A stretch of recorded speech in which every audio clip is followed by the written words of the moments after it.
Roman Reigns beat the shit out of Kevin Owens. Him and Jey Uso both.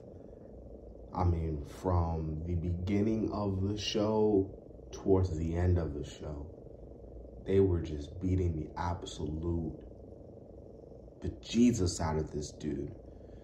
You know, Kevin coming in the ring trying to fight Reigns, and then there comes Uso doing what he's doing for Reigns, and then, you know, Reigns backstage, you know, telling Uso that he still doesn't understand, making him understand, telling him that he doesn't even want, basically, he doesn't even want Kevin Owens to be on the TLC pay-per-view. Jey Uso attacks Kevin Owens, you know, once again, and then Kevin Owens, he's in the doctor's room or whatever, getting examined, and look who comes in, Jey Uso, and puts him through a table. Reigns comes out at the end of the night, and then Reigns, you know, cuts a promo, and then, you know, Owens comes out, and they beat his ass again. This is pretty much what was for Owens, and this is pretty much the build that they were getting for TLC. If you haven't watched Kevin Owens' promo Talking Smack, I think you should go see it. I thought his promo Talking Smack was really good. Talking Smack is really good, obviously. I think Talking Smack is the platform that they give their a little bit more freedom. I feel like the promos there can be a little bit better. We obviously saw that years ago with The Miz. So, by the way, this video is going to be just a little short SmackDown review. I don't do a lot of reviews, but since I was like, well, what the hell, you know, I'm not really doing anything else. Let me give you guys a SmackDown review. One thing I want to talk about tonight, well, two things, and then I'm going to end this little short review. So Otis defeated Shinsuke Nakamura tonight, and this caused outrage among the WWE universe. I know the Botch guy himself even uploaded a rant talking about how, oh, you know, Shinsuke Nakamura is buried. Shinsuke is buried. This is stupid. The WWE, what have you done? I've seen people just commenting about how they just treated Shinsuke like shit. And they have been.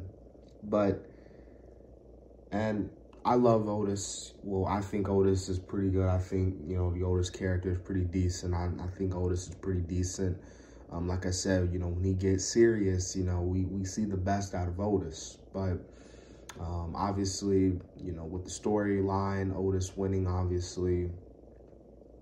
Now, obviously, like I said, man, everyone's saying Shinsuke's buried. Shinsuke's buried. He needs to leave. He needs to go either back to NXT, he needs to go to AEW, or he needs to go back to New Japan. Let me tell you people something. Shinsuke Nakamura was buried, in my opinion, the moment he lost to Styles at Mania 34, in my opinion. Now, I know a lot of people like to bring up Jinder Mahal, you know, well, you know, he lost to Mahal at SummerSlam, and then he lost again at Hell in a Cell. So, yeah, but with Shinsuke, they belted him up. You know, they belted him up, and then they belted him up, and then he wins the Rumble, and then he challenges AJ, and they have this dream match, even though they fought at Wrestle Kingdom 10. And then, but Shinsuke loses. They could have put the title on Shinsuke at Mania 34. I think they should have put the title on him at Mania 34. They turned him heel, which at first seemed like a good idea. But then, as always, he loses again and again, and he just loses steam. He loses momentum. After that Styles feud, Shinsuke has never been the same. Now, he's won titles. He's won the Intercontinental Championship. He's won the United States Championship. He's won Tag Team Champs. But it wasn't the same Shinsuke that we all saw, you know, in New Japan. It wasn't the same Shinsuke in NXT. It wasn't the same Shinsuke that a lot of wrestling fans, the wrestling community was buzzing about. So I'm not going to sit here and go on a rant about how Otis what in God's name are they doing? Come on. Shinsuke's been like this for years now. So this is not surprised. I would have been more surprised if Shinsuke actually picked up the win, actually, to be honest with you. So it sucks because I think Shinsuke is good. And, you know, he should have been bolted up properly instead of, you know, being what this is. But, you know, it sucks. It really does suck. But, you know, that's WWE for you. You know, you think you get that opportunity, you think you get the chance, you grudge that imaginary brass ring until you finally realize that it's completely imaginary. So that's my little take on that. And another thing I want to talk about, Bianca Belair versus Bayley. I thought that this was a decent, well, really good, decent match. Obviously, a lot of people have been talking about how they did not like the way Bianca, you know, lost. You know, just how the way she lost the match. Bayley recognized, Bayley hitting her finisher, Bayley actually winning the match, which kind of surprised me. I thought Bianca was going to win, but she didn't. You know, I don't know. I know a lot of people were already saying, oh, how can they do this? Bianca is losing. But I don't know. I don't think she's been buried, you know. I don't think she's buried, you know.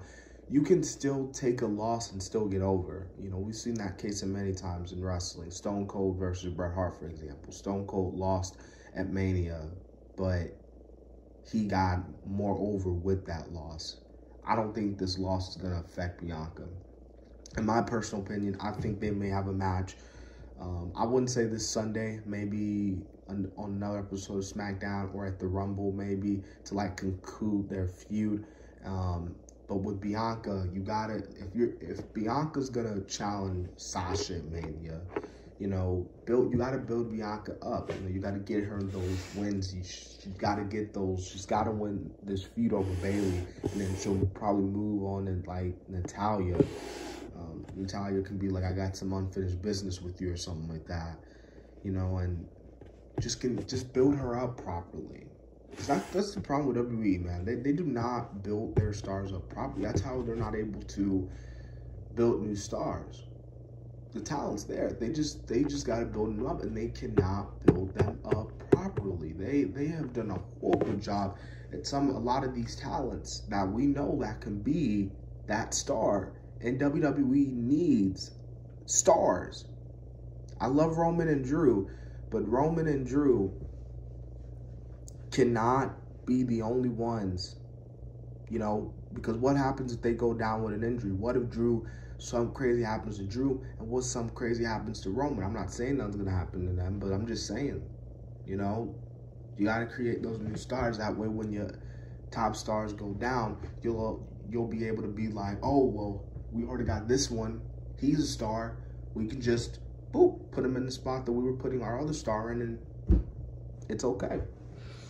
Also, I want to touch on the last thing before I shut off this video. If you haven't already, subscribe to the channel. Let me know in the comment section what you thought about this episode of SmackDown. I thought this episode of SmackDown for the Go Home Show of TLC, I thought it was pretty decent, actually. It was way better than Raw. Raw was just, well, Raw.